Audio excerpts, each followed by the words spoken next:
Hong Kong has been taken aback by the fifth onset of the COVID-19 pandemic and is spreading fast. Hong Kong is a metropolis that runs under the one country, two systems principle, serving as a bridge that connects China with other parts of the world. Hong Kong is special in its own culture and its choice of pandemic prevention protocols, which set complex roadblocks to achieving a dynamic zero-COVID outcome. Meanwhile, as proved repeatedly in the Chinese mainland, eliminating new COVID-19 cases dynamically has been an effective scheme and a scientific and systematic method for guaranteeing life and health to the greatest extent. The spread of and response to the outbreak in Hong Kong demonstrate objective differences from that in the Chinese mainland.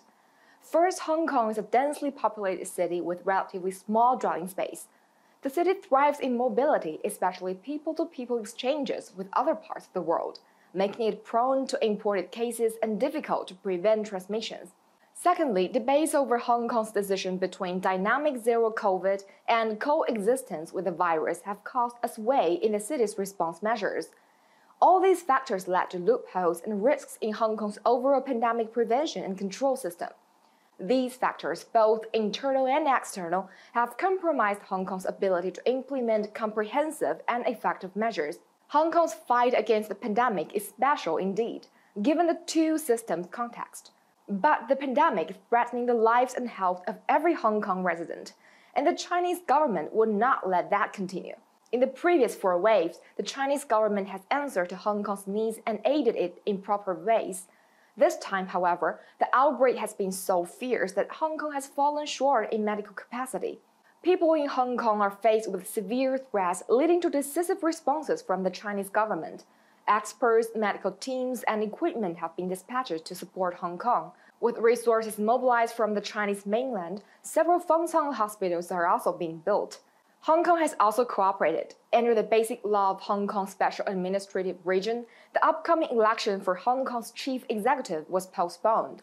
Staff from the Chinese mainland are exempted from licensing requirements, and collaborative mechanisms for joint response have also been instituted among the Hong Kong SAR government, the Chinese central government, and the other relevant local governments. Such mutual trust, unwavering assistance, and the concerted efforts under the one country, two systems principle represent a swift combat against a new surge. Whenever Hong Kong is in need, its motherland is there to respond. This is the essence of the one country, two systems principle, which has been repeatedly proven since Hong Kong's return to China. Seeing into the past, when the 1997 Asian financial crisis, the 2008 global financial crisis, and the 2019 riots hit, the Chinese government took positive actions in Hong Kong based on the Constitution and the Basic Law of Hong Kong SAR. Such efforts were made out of obligation, good faith, and bonds among compatriots, which stand for the very rationale behind the insistence on the one country, two systems principle and ensuring Hong Kong's prosperity. Lives matter above all else, and that makes standing up to the pandemic all the more paramount.